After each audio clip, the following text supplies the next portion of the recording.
Halo pemirsa GPR TV dari Sabang sampai Merauke, dari Miangas hingga Pulau Rote.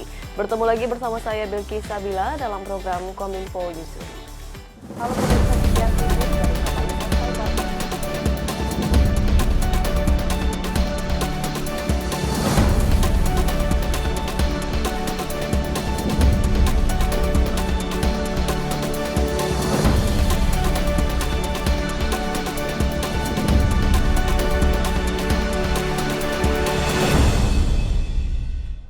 Kita ke informasi pertama pemirsa. Badan Pusat Statistik dalam konferensi pers pada Kamis 1 Desember kemarin menyebut inflasi November 2022 secara bulanan berada di angka 0,09. Tercatat sebanyak 62 kota mengalami inflasi dengan kota Ambon sebagai kota inflasi tertinggi dan kota Tanjung Padang dengan inflasi terendah.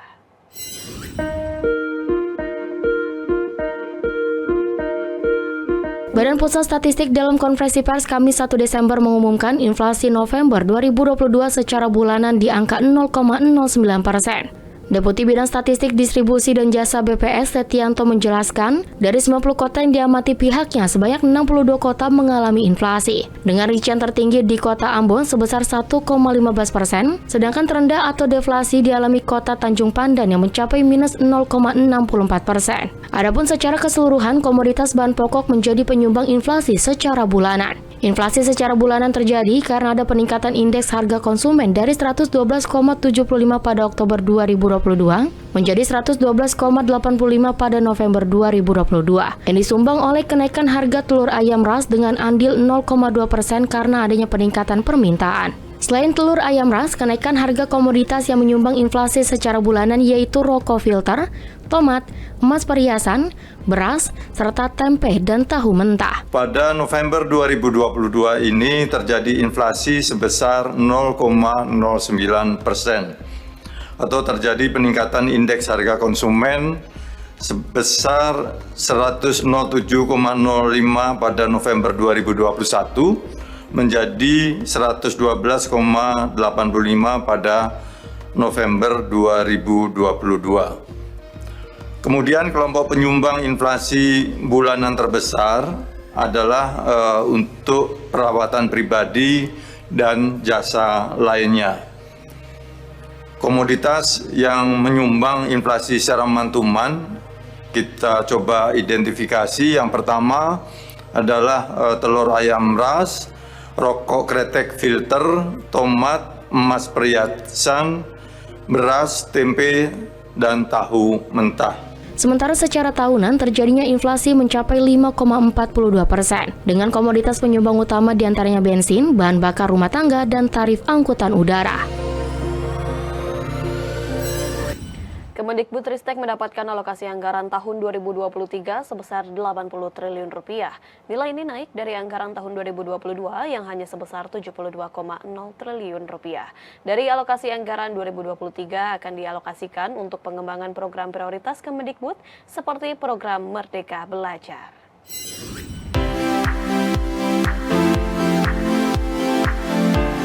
Usai menerima daftar isian pelaksanaan anggaran Kemendikbudristek tahun anggaran 2023 dari Presiden Joko Widodo, Menteri Pendidikan, Kebudayaan, Riset, dan Teknologi Nadiem Anwar Makarim mengungkapkan bahwa alokasi anggaran pendapatan dan belanja negara tahun 2023 di Kemendikbudristek sebesar 80,22 triliun rupiah.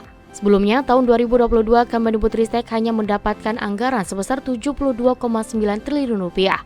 Di mana anggaran tersebut turun dari anggaran tahun 2021 sebesar 81,53 triliun rupiah. Untuk tahun 2023 dari alokasi anggaran sebesar 80,22 triliun rupiah, Nadiem menjelaskan komponen terbesar adalah pendanaan wajib sekitar 38,17 triliun rupiah. Ini adalah berbagai macam tunjangan dan bantuan kita untuk memastikan akses pendidikan seperti PIP, KIP, tunjangan guru, tunjangan dosen, dan lain-lain. Sementara itu untuk program-program prioritas Kemendikbudristek yaitu program Merdeka Belajar dialokasikan anggaran sebesar 4,57 triliun rupiah. Menurut Nadiem, angka tersebut untuk berbagai macam pengembangan seperti kurikulum merdeka, pelaksanaan asesmen nasional, program guru penggerak hingga pendampingan kepada sekolah-sekolah penggerak di daerah terdepan, terluar, serta tertinggal dan program literasi. Selain itu, Kemendikbudristek juga akan melaksanakan program digitalisasi pendidikan dengan meningkatkan platform teknologi gratis untuk guru dan kepala sekolah. Dalam rangka melaksanakan program digitalisasi pendidikan, platform-platform teknologi gratis untuk guru dan kepala sekolah akan terus kita tingkatkan tahun depan untuk memastikan bahwa semua guru punya kemampuan untuk meningkatkan kapasitas mereka. Sebagaimana diketahui, Menteri Keuangan Sri Mulyani menyampaikan belanja negara pada tahun 2023 ditetapkan sebesar Rp3.061,2 triliun.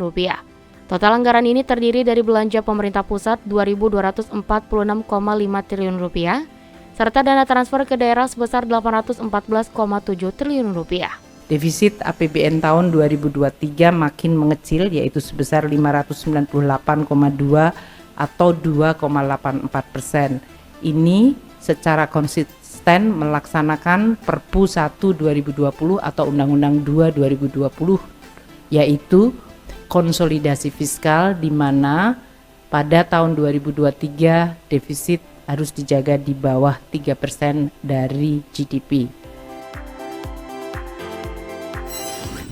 Menpora Zainuddin Amali menerima kunjungan Manager of Asia Oceania Office of World Anti-Doping Agency, Saravana Perumal, and Director General of Southeast Asia Regional Anti-Doping Organization, Gobina Tanir. Dalam kesempatan ini, Indonesia menyampaikan komitmen dan kepatuhan akan aturan yang ditetapkan oleh Anti-Doping Agency.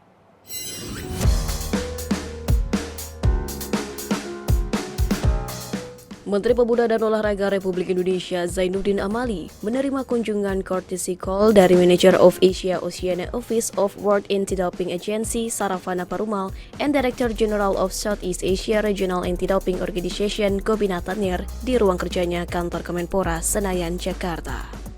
Kehadiran perwakilan WADA dan Serado ini juga didampingi Ketua Umum Indonesia Anti-Doping Organization Gatot Dewa Broto dan Sekretaris Jenderal IADO Eka Wulansari.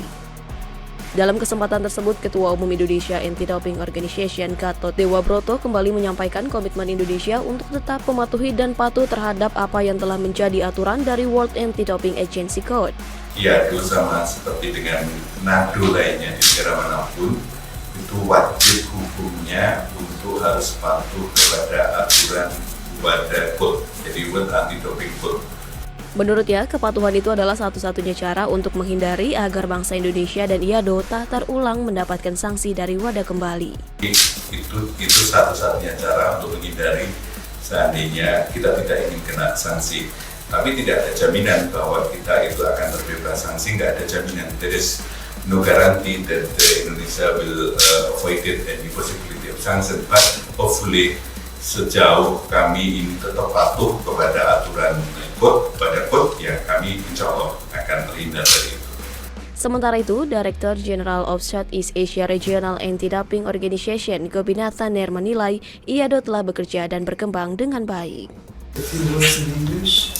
IADO did a wonderful, fantastic conference yesterday involving all the stakeholders to give them a good insight into what anti-doping is all about, together with the signing of the MOU with some of the national federations, and we hope other national federations will follow suit with regards to signing the MOU. IADO has established a good office together with the staffing, and we hope to bring IADO, give them all the support to bring them to the next stage at a higher level. Thank you. Gobi berharap ke depan IADO mampu terus taat dan patuh atas WADA Code agar hal-hal yang tak diinginkan bersama tak terjadi.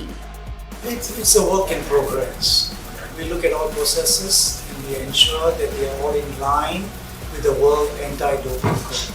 I think that is our key to ensure they are compliant and the necessary programs are there in place.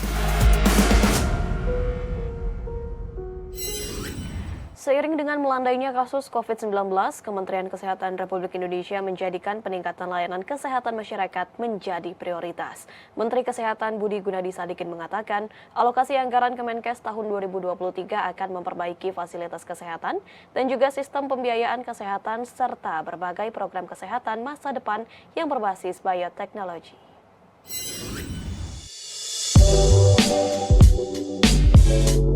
Seiring dengan melandainya kasus pandemi COVID-19, prioritas pemerintah di bidang kesehatan bergeser menjadi peningkatan kualitas layanan kesehatan masyarakat. Menteri Kesehatan Budi Gunadi Sadikin dalam keterangan persnya menyampaikan bahwa pihaknya akan memberikan alokasi anggaran yang cukup untuk revitalisasi fasilitas kesehatan hingga program yang bersifat promotif preventif. Upaya tersebut akan dilakukan oleh Kementerian Kesehatan dengan berkolaborasi dengan berbagai pihak seperti Kementerian Perindustrian untuk membangun industri kesehatan, pemerintah daerah, TNI Polri untuk melakukan restrukturisasi rumah sakit di Indonesia, serta Kemendikbudristek untuk mengembangkan kecukupan sumber daya manusia di bidang kesehatan. Lebih lanjut, Menkes juga menyampaikan akan memperbaiki sistem pembiayaan kesehatan, serta akan menyediakan program-program kesehatan masa depan berbasis bioteknologi serta teknologi informasi. Jadi di Kementerian Kesehatan adalah prioritas kita sudah bergeser. Yang tadinya ke penanganan pandemi, sekarang kembali untuk fokus ke meningkatkan kualitas layanan kesehatan masyarakat. Fokusnya adalah ke pelayanan primer nomor 1. Jadi kita akan melakukan alokasi anggaran yang cukup untuk revitalisasi puskesmas, pusyandu, kemudian program-program yang sifatnya promotif preventif. Itu adalah salah satu prioritas kita, menjaga agar masyarakat kita tetap sehat, bukan mengobati orang sakit. Pemirsa, usai jeda kami akan kembali dengan informasi lainnya. Tetaplah bersama kami dalam Kominfo Newsroom.